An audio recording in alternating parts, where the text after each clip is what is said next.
selamat datang di Moms Talk. Ini adalah edisi perdana di mana Moms Talk hadir tentunya akan membahas obrolan-obrolan yang paling sering diperbincangkan oleh para moms. Di tahun 2021 ini Madren Baby hadir tentunya tetap memberikan banyak sekali informasi dan juga tentunya memberikan yang baru. Nah, di edisi perdana Moms Talk senang banget saya bisa ngobrol-ngobrol sama sahabat saya Mona Ratulio. Hai Mona. Tapi aku stok lama ya, bukan stok baru ya. Ya, kamu tuh ibu segala zaman ya iya, kan? Bener, ya. Bener, kamu tuh ibu segala zaman. Mona sekarang lagi sibuk apa, Bun? Aku terbiasa panggil dia Bun. Oke. Mona lagi sibuk apa? Gitu. Iya. Lagi sibuk apa ya? Pastinya paling sibuk sih sekarang sama Numa. Ya. Karena memang kita memutuskan untuk kayaknya nggak usah pakai suster ya. Lagian Bunda sama Yandanya juga lagi di rumah terus. Soalnya masa pandemi ini kan. Tapi ini kesempatan emas banget sih Ji, karena dari anak pertama sampai anak pertama aku masih urus sendiri deh kalau nggak salah ya, sampai umur 6 bulanan baru pelan-pelan kerja gitu tuh masih full urus sendiri. Cuma Numa nih pengennya ya semaksimal mungkin kita bisa aja deh gitu ya. Dipol-polin gitu. Jadi ya udah banyakan Numa. Cuma kerjaan-kerjaan lain masih sih. Masih jalan. Cuma banyakan dari rumah aja biasanya. Sekarang udah mulai webinar, bawain acara, betul, seminar, parent segala macam deh pokoknya dari rumah. Dan rencananya sih mudah-mudahan pengen nulis buku lagi sih. Buku ketiga mudah-mudahan ya. Buku Nggak ketiga males ya, tahun buku 2021 ketiga. ini ya. Mona melihat tahun 2021 ini seperti apa? Karena kan kita tahu 2020 kemarin tuh kayaknya lewat begitu aja ya. Iya benar. Kayaknya ya benar. udah tahun baru lagi. Kita sempat PSBB yang benar-benar di rumah aja tuh berapa lama? 2 bulan hampir. Aduh, lama banget ya. Lebih dong, 3 bulan. Waktu itu sempat yang aku inget tuh sempat udah 3 bulan aja ya tuh sempat tuh. Tapi kayaknya lebih juga dari 3 bulan deh di rumah aja. Nah makanya benar kata Mona, 2020 tuh kayaknya berjalan cepat, nggak kerasa, dan jujur aja ya banyak lewatnya. Nah kalau Mona melihat 2021 ini nih, tahun baru ini apa? Januari pas banget, Mona ulang tahun. Iya benar. Iya kan? Tetap sih kalau buat aku sih tahun penuh harapan deh. Tetap berharap banyak banget sama tahun 2021 ini. Ya setidaknya ada sesuatu yang lebih baik lah ya. Iya sih. Daripada tahun 2020. Jadi mudah-mudahan COVID nih pelan-pelan juga mulai berlalu. Keluarga kita juga pelan-pelan mulai beradaptasi dengan situasi yang baru gitu, tapi tetap aja pengennya aman kan ya. Cuma pengen banyak berkarya lagi sih di tahun 2021, pengen anak-anak sekolah lagi. Tapi ya emang sesuatu yang baiknya tuh kita jadi lebih semangat ya, anak-anak lebih semangat sekolah karena tahu bahwa walau bagaimanapun sekolah dari rumah nggak enak. Nggak enak ternyata ya. Yang bagaimanapun kerja dari rumah juga nggak enak ya. Bener-bener yang katanya, aduh aku tuh males bangun pagi berangkat sekolah tuh, malah sekarang aku mau berangkat pagi bangun ya kan. Gitu. Iya Ini tahun penuh harapan lah. Benar. Nah, Mona Ratulio itu adalah ibu 4 anak. Kalau aku bilang Mona adalah seorang perempuan yang istilahnya tuh kalau kita punya kolom melahirkan dengan cara normal pernah cek gitu kan. Kalau anak zaman sekarang gitu kan, cek gitu kan. Melahirkan sesar, cek. Ada lagi dong, melahirkan di masa pandemi, cek. Banget ya kan? Iya kan, gimana rasanya melahirkan di masa pandemi? Apalagi Mona tuh ngalamin kan melahirkan anak pertama yang waktu itu masih muda banget. Lalu melahirkan anak kedua, ketiga, dan yang anak keempat ini pas banget kok ya di masa pandemi gitu kan. Gimana ya, memang rasanya rupa-rupa sih ya, tapi memang paling berat sih melahirkan di masa pandemi ya, karena sebenarnya paling berat adalah karena nggak ditemenin sama suami gitu. Jadi masa-masa paling beratnya adalah begitu anaknya lahir, alhamdulillah Bu bayinya selamat dikasih ke kita, terus kan pasti nangis mewek, terus badan bergetar semua kan gitu. Tapi nggak ada tempat untuk berbagi, susternya sibuk sendiri, dokternya sibuk sendiri, terus kita tuh nangis sendiri gitu. Nah itu tuh aduh nggak enak banget deh, nggak enak banget, dan deg-degan semuanya tuh dilalui dengan sendiri. Terus aku sih malah mikirin suami, karena kebayang nggak sih dia di rumah nggak tahu apa yang terjadi sama istrinya, nih istrinya aman atau enggak, anaknya oke atau enggak tuh dia nggak tahu kan, biasanya dia nyaksin langsung kan gitu. Ini tuh dia benar-benar nggak berdaya, dia cerita di depan ruangan katanya, aku kalau nonton sinetron tuh yang suaminya nunggu depan kamar operasi tuh kayaknya drama banget, tapi ternyata yang masa drama itu. Dan jadi tahu rasanya seperti apa ya? Memang aduh nggak enak banget ya, nggak enak banget sih. Cuma ya tetap harus dihadapin, seru lah, jadi bisa berbagi lah. Iya sih. Nah, Mona kan anaknya 4. Kalau orang tuh biasanya gini, punya anak 3 atau 4 gitu ya, tapi usianya tuh biasanya ya itu tuh range-nya beda 2 tahun, 3 tahun. Nah, ini kita kasih tahu dulu ya, moms, anak pertamanya Mona umurnya 17 dan jadi Mima anak pertamanya Mona dengan Numa bedanya 17 tahun. Lengkap banget nih. Kalau ibarat kata kalau kita ke toko nih, baju buat anak remaja ada. Anak remaja tanggung ada. Anak SD ada. Anak bayi ada. Nah, gimana rasanya nih Mona? Membesarkan, karena semua kategori umur anak nih ada nih di Mona nih. Gimana caranya membagi atau apa ya? Gimana caranya membesarkan mereka dengan ini kan berarti harus switching ya. Kalau Iya, aku kan anaknya dua-duanya remaja. Jadi tuh nggak perlu switching, udah paling switchingnya per era gitu. Oh sekarang anak-anak udah remaja nih, oke switching. Ini kan nggak setiap hari tuh berarti mesti switching kan saat berhadapan dengan mereka satu-satu kan. Sama ternyata kebutuhannya beda. Mima tadinya pikir-pikir oh ya udah pandemi ini fokus sama Nala kali ya, karena Nala kan sekolah online-nya dia juga nggak ngerti gadget segala macam. Kalau Raka sama Mima udah mulai beradaptasi lah, dia di sekolah juga udah bawa laptop kan. Maka kalau Nala ini fokus sama Nala deh. Ternyata begitu fokus sama Nala, ternyata skip nih. Mima mengalami masa-masa berat juga di masa pandemi. Dia mesti di rumah, sementara dia juga remaja gitu.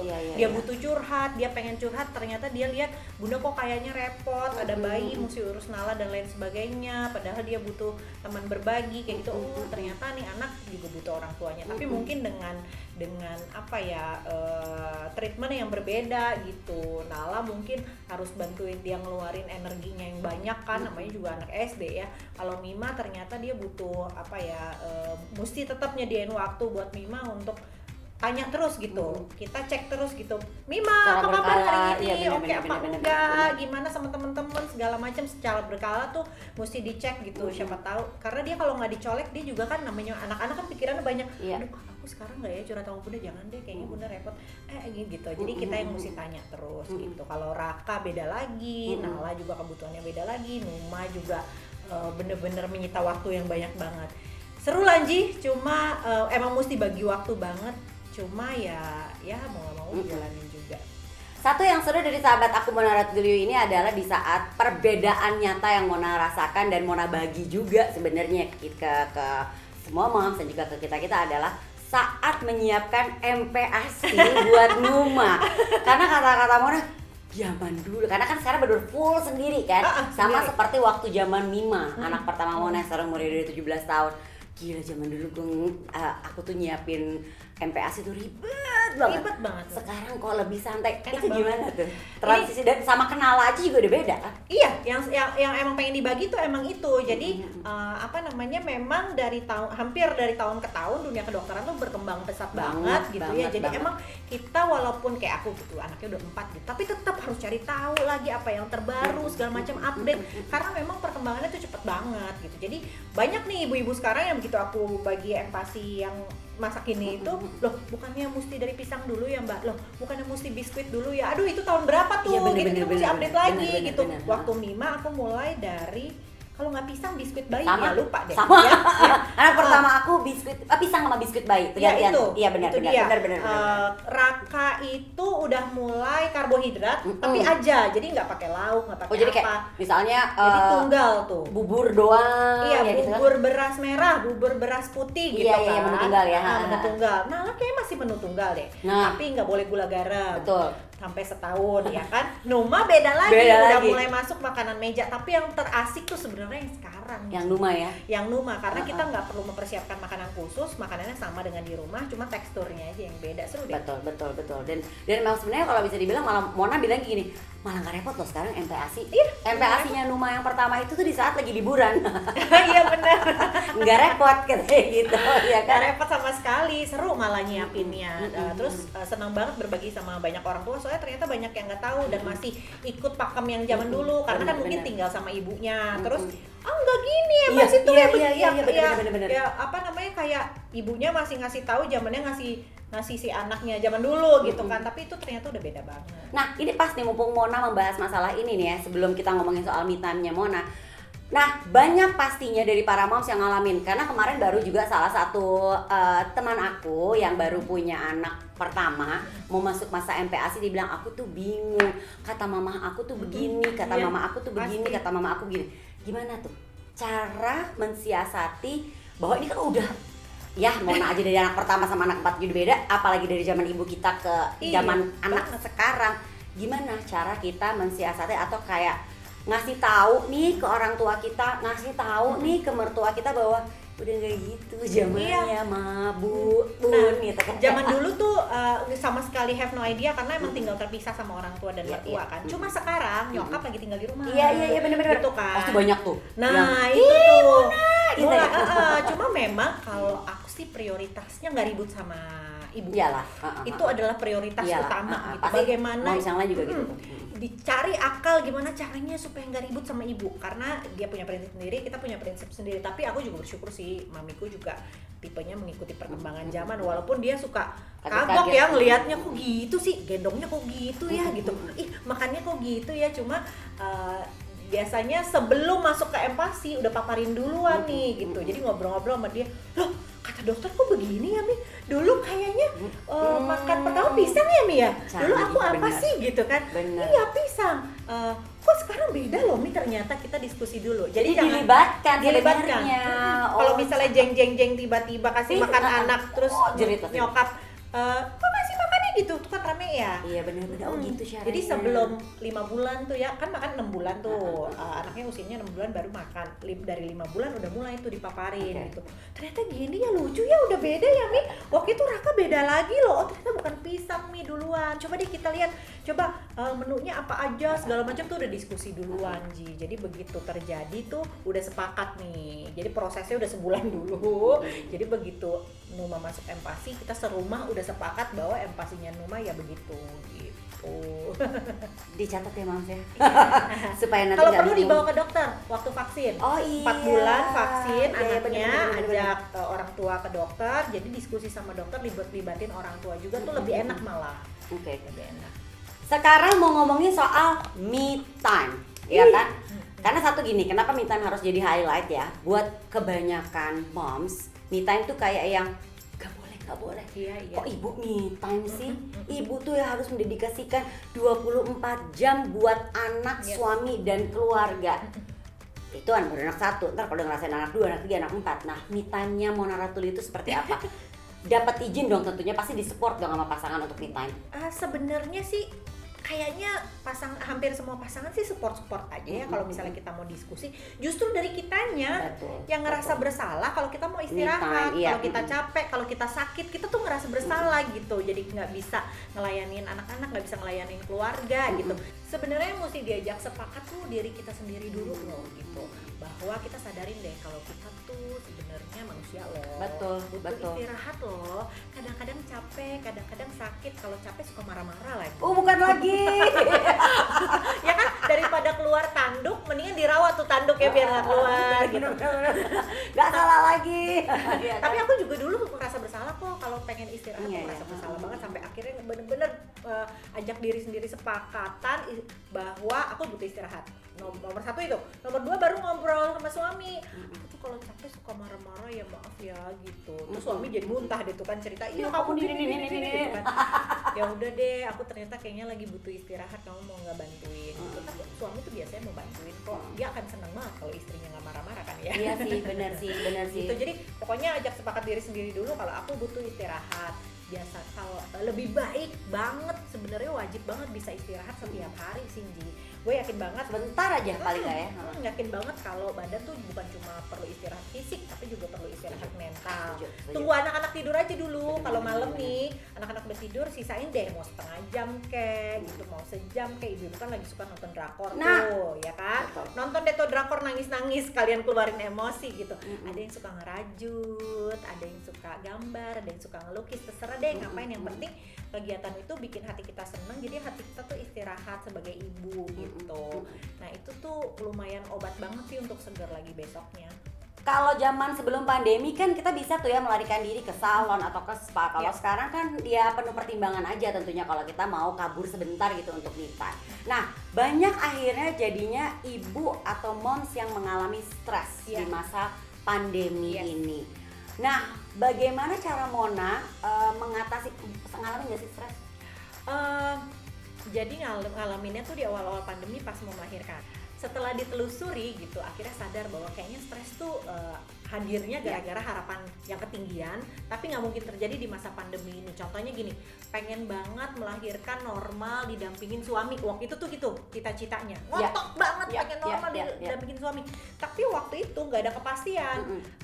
Ada rumah sakit yang bilang boleh Bu asal rapid dulu, ada ntar tiba-tiba oh ternyata nggak bisa Bu gitu, ntar tiba-tiba nanti ditanyain ya Bu ini boleh apa enggak, kan nanti kalau misalnya pas lagi lahiran terus nggak boleh kan aku nggak mau ngelahirin mesti mules-mules suami nggak ada kan, tapi ngotot hatinya tuh pengen gitu, pengen maksain, nah itu bikin stres sih.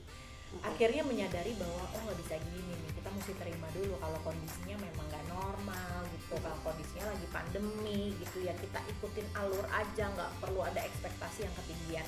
Akhirnya dari situ berarti selama pandemi ini hidup nih mesti kayak begini nih. Bener. Akhirnya selama pandemi ya udah nggak punya harapan yang ketinggian, sehat aja udah syukur alhamdulillah.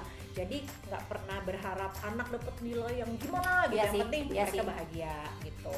Nggak pengen liburan kemana kapan ya, itu nggak ada deh. Dikesampingkan dulu, prioritasnya nomor 1 sehat aja udah. Berarti kalau ditanya tips supaya kita tetap waras ya, quote unquote waras di masa pandemi ini yang kita masih belum tahu kapan selesainya adalah jangan memiliki ekspektasi yang terlalu tinggi. Ya, mungkin dalam banyak hal ya tadi ya. Dalam banyak hal semua ekspektasi diturunin aja dulu. Yang penting apa ya, kebutuhan primer tuh semuanya berjalan dengan baik. Anak-anak ada makanan di rumah, terus mereka sehat, mereka bahagia, kita semua keluarga bisa saling mensupport, bahagia, itu aja udah oke banget. Perbaikin cara komunikasi supaya sama-sama nyaman di rumah. Fokusnya tuh yang kayak gitu-gitu. Kalau ya namanya juga manusia ya, kita pengen karir kita bagus, pengen tabungan kita banyak, pengen anak-anak nilainya bagus. Semua amin. Amin gitu ya. Cuma itu ya dikesampingkan dulu deh. Kita mulai lagi nanti aja di tahun-tahun ke depan gitu. Seneng ya dalam obrolannya, bisa menjadi bahan tontonan buat moms supaya karena kan perempuan butuh support system. Betul.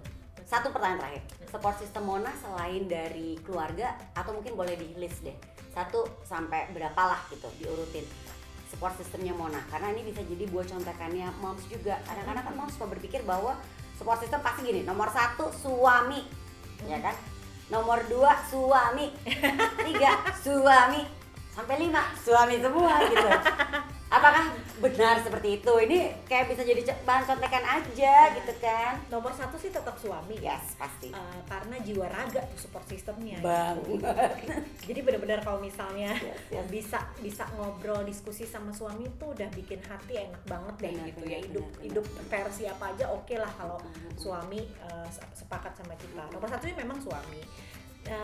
Nomor 2 sahabat kayak Angie gitu ya, bisa ngobrol, sharing. Tengah malam ngobrolnya, bisa via chat, bisa telepon, ya kan. Ngobrol aja gitu ya. Ya udahlah, sekarang kan juga jarang-jarang ketemu ya, bisa ngobrol, bisa curhat aja tuh, nggak perlu solusi lah. Kayaknya Angie juga sama-sama nggak punya solusi ya. Kadang-kadang lebih sering malah kayaknya ya. Lagi masa pandemi gini, solusi apa sih yang diharapin kan nggak ada, tapi minimal udah tumpah, udah curhatin semuanya. Istilahnya ngeluarin kayak kita butuh tempat sampah nih buat keluarin semuanya ya kan. Itu aja udah oke banget. Terus sebenarnya semua bisa dijadiin support system ya, kayak anak-anak gitu. Selama di rumah anak-anak tuh bisa banget dijadiin support system, kita ajakin ngobrol, kita bagi-bagi tugas gitu, kayak ngasuh rumah juga bareng-bareng banget di rumah gitu. Terus nah termasuk nih sebenarnya dapat ide juga ya dari sesama moms ya, bahwa kayak misalnya ipar, satpam di rumah, tukang ojek deket rumah, semua itu bisa banget dijadiin support system. Makanya kita tuh perlu menguasai teknik komunikasi yang baik supaya bisa berhubungan baik sama lingkungan kita siapapun itu, karena siapa aja bisa kita mintain tolong kapan aja gitu.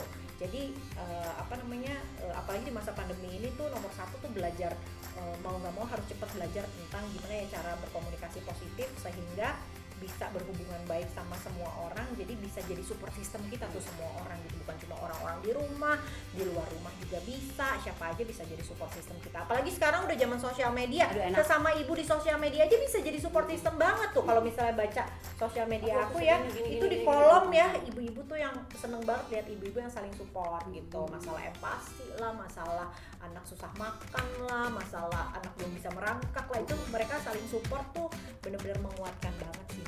Iya sih.